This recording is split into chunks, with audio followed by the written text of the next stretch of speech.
આ 6 લોકોના પગે લાગશો નહીં તો દુઃખી થશો। હા મિત્રો, જો તમારા દુઃખોને દૂર કરવા હોય તો આ 6 લોકોના પગે ક્યારેય લાગશો નહીં। તમારા જીવનમાં સુખનો ઉદય ચોક્કસ થશે। તો મિત્રો, આવો જાણીએ કે આ 6 લોકો કયા કયા છે। નંબર 1, કુંવારી કન્યાએ પુરુષના પગે ક્યારેય લાગવું ના જોઈએ, કારણ કે તે સાક્ષાત દેવીનું સ્વરૂપ હોય છે। નંબર 2, સંન્યાસીએ પોતાના ગુરુ સિવાય બીજા કોઈના પગે ક્યારેય ના પડવું જોઈએ। નંબર 3, કોઈ વ્યક્તિ સૂતી હોય ત્યારે તેના પગે ક્યારેય ના પડવું જોઈએ, કારણ કે મિત્રો, મૃત્યુ પામેલી વ્યક્તિના પગે પડવાનું હોય છે।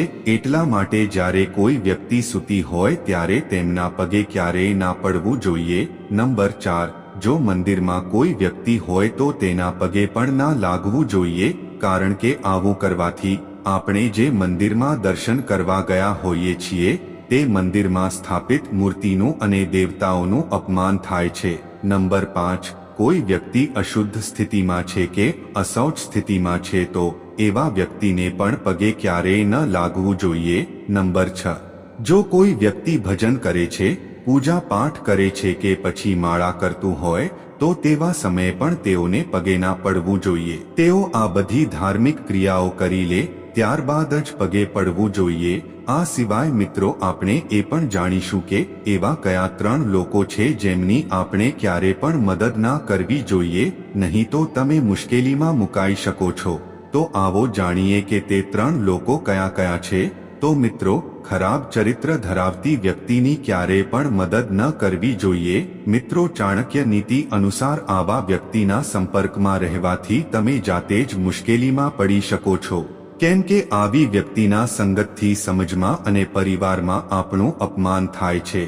તેથી આવા લોકોથી હંમેશા દૂર રહેવું જોઈએ। મિત્રો, ચાણક્યનું કહેવું છે કે આવા વ્યક્તિઓ હંમેશા દુઃખી જ રહેતા હોય છે અને જ્યારે આપણે તેઓનું ભલું કરીએ છીએ ત્યારે તેઓ હંમેશા આપણને પીઠ પાછળ દગો આપતા વિચાર કરતા નથી, તેમજ આવા લોકો આપણને દુઃખ જ આપતા રહે છે।